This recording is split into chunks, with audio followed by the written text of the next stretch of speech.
Hi everybody, I'm Bree the Plant Lady checking in with a mid-November weekly garden tour right here from my gardens in Fuquay-Varina, North Carolina. Obviously, we haven't had frost. We have 35 degrees in the forecast for just a few days from now, so that might be cold enough. It's certainly not a hard frost, but it might certainly influence the way some of the real tender things like coleus and stuff look. So I'm counting this garden tour as sort of the last of the big summer displays. So I do hope that you will enjoy walking around with me, and I'm excited that perhaps by next week I will have some of the beds transitioned for the cool season. Well, soak it in, everybody, because I'm sure the basil will be impacted. I'm going to harvest some more of that. And well, I have to say, I think this south border has definitely been my favorite of all the areas in the garden. I did get all of the tender pots tucked away into the greenhouse a bit preemptively. Just wanted to make a little progress in advance. And well, it's just pretty exciting. Oh, here comes the golden panther. She wants to be on tour with everybody.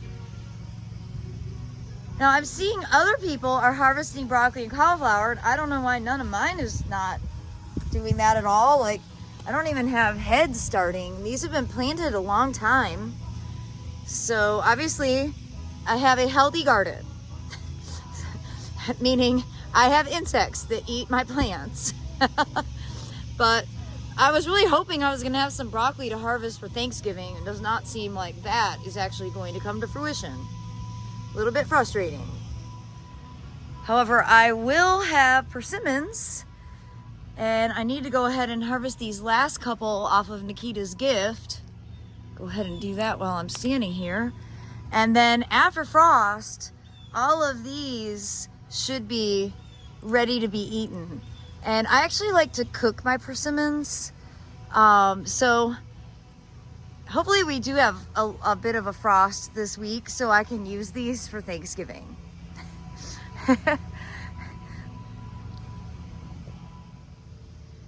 There are so many more squash. You can see that the vines have really done a great job of covering up the back bed. And here you can see October Magic Bride, Camellia Sasanqua. This is from the Southern Living Plant Collection. It's really bursting into bloom. Absolutely love this plant so much. And this is predominantly, I think all of this actually is the Seminole pumpkin. And I actually have some nice sized fruits that are like small enough and nice and tender. You see those, they can just be eaten like zucchini. But then I noticed a big boy back here in the middle. So let me walk in and show you. And I'm sure once I really start yanking vines out, more fruit will be revealed. But that's a pretty good size Seminole pumpkin right there.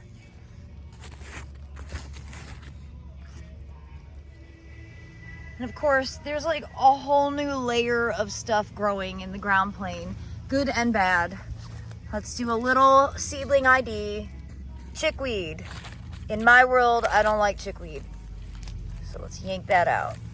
All right, what else do we have? Oh, we have my arch nemesis. That is the Velcro weed. I have a lot of it. That's more. This gets caught up in Reggie and Sophia's fur. Causes all kinds of trouble. Carolina geranium. I do not consider that to be a good plant. That is that leaf right there. Got lots of lamium. Also not desirable. However, in here with all of this, we've got some already massive growing nigella, which is a great plant. And then we also have larkspur that has freely self-sown, and that is right here. So it's going to take some time and effort to really get this bed weeded proper. Ah, here's a poppy right here. So weeding is definitely a little more complicated when you have the good and the bad, both self-sowing. It's easier when you start with a bed that's fresh. You just sow the seeds and then you keep your fingers crossed that your seed was clean. Weeding this bed is definitely gonna be a whole experience in and of itself. And I'm not sure that Sophia is really gonna be that helpful. Well, it is just a sight to see this wall of squash. The foliage is just so beautiful. And I've been trying to get in and harvest and eat so I'm not overwhelmed with squash, although I am a bit overwhelmed with squash. I eat it with every meal, in case you were wondering.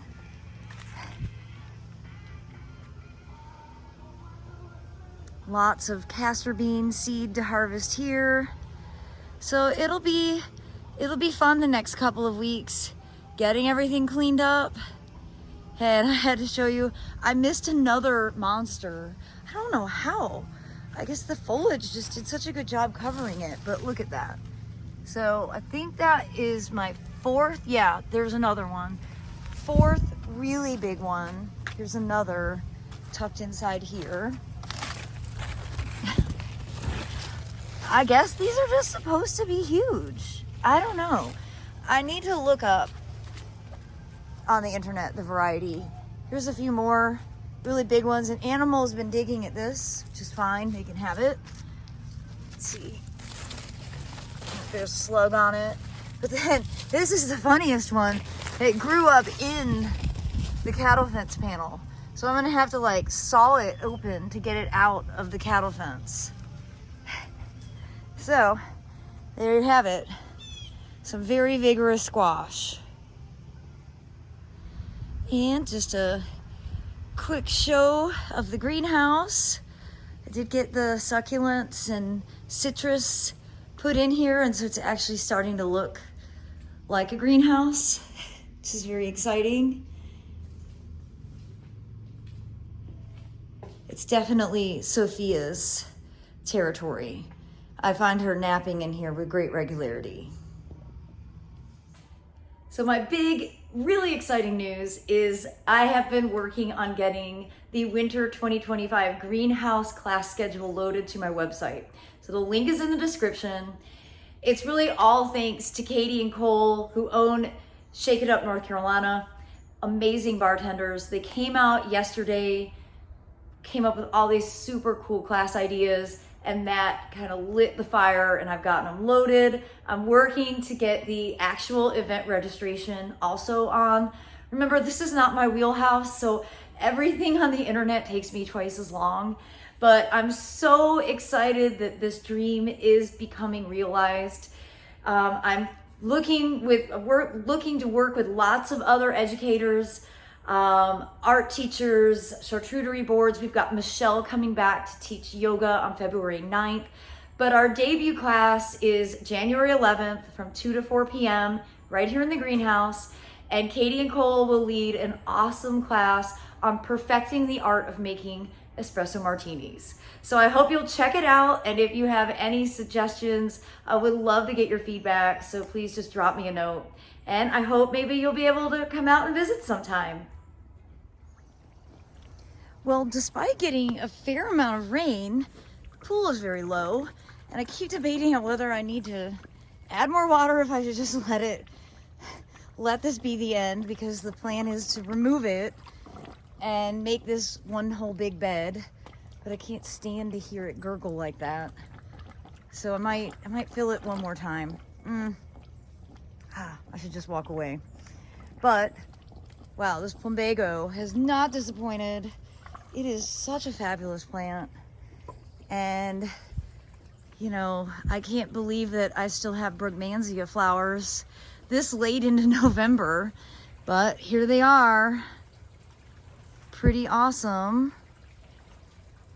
And of course this Kufia combo just looks so outstanding. And well, with frost, you know, obviously all the coleus will come out, but I'm planning just to cut the kufia back and mulch it, and it's very likely that that will actually overwinter, especially if we have winter temperatures like we've been having, which are very, very mild. Well, Aiden and I made good progress here at the fire pit over the weekend by getting all the pots undone. You can see we almost have the fire pit ready to be used. Can't believe though that that mangave is still in bloom. It is so awesome. And I am thrilled to show you that there are figs. There are finally ripe figs. Middle of November, that's all it took. And I need to go ahead and harvest these before the other creatures steal all of them. They're not the most flavorful at this season, but beggars can't be choosers. I have waited 12 years to get this many figs.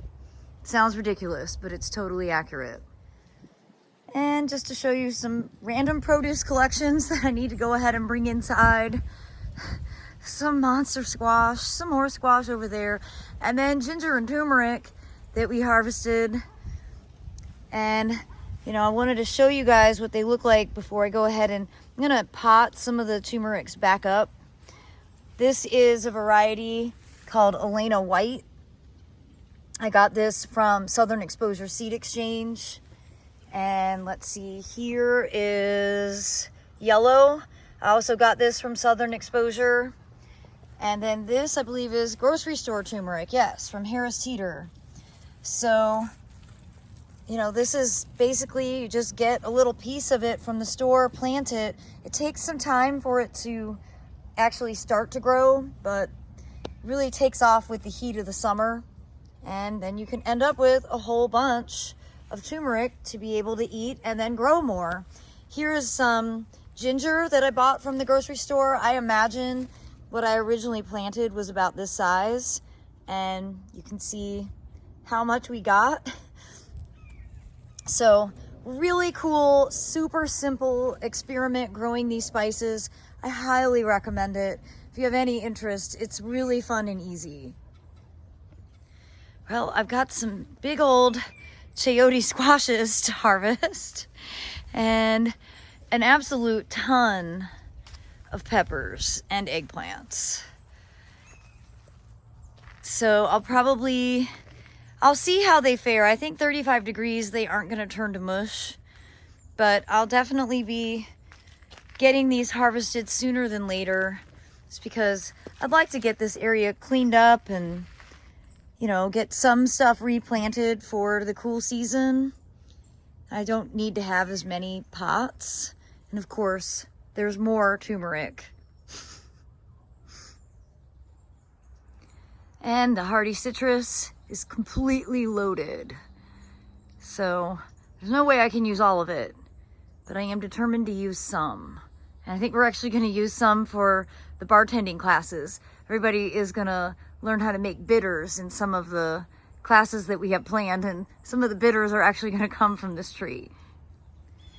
Well, on a quick walk into the woodland, you can see the Edgeworthia here.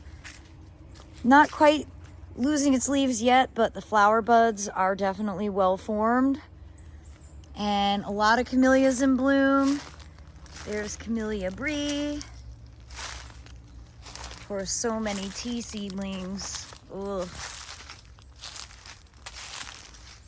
And crazy to see so many japonicas already putting out color on their flower buds. It's definitely an odd year. And you can see over here some nice hybrids that are in bloom. They're just so beautiful. I love floating them. And it is the season for floating flowers. I finally got my vessels emptied, and I'm gonna get to dive into that practice. Well, everybody, I hope that you've enjoyed this week's weekly garden tours, and I'm wishing you all the very best as the Thanksgiving holiday very quickly approaches us. And as always, thanks so much for watching, and happy gardening. I look forward to sharing another update with you next week.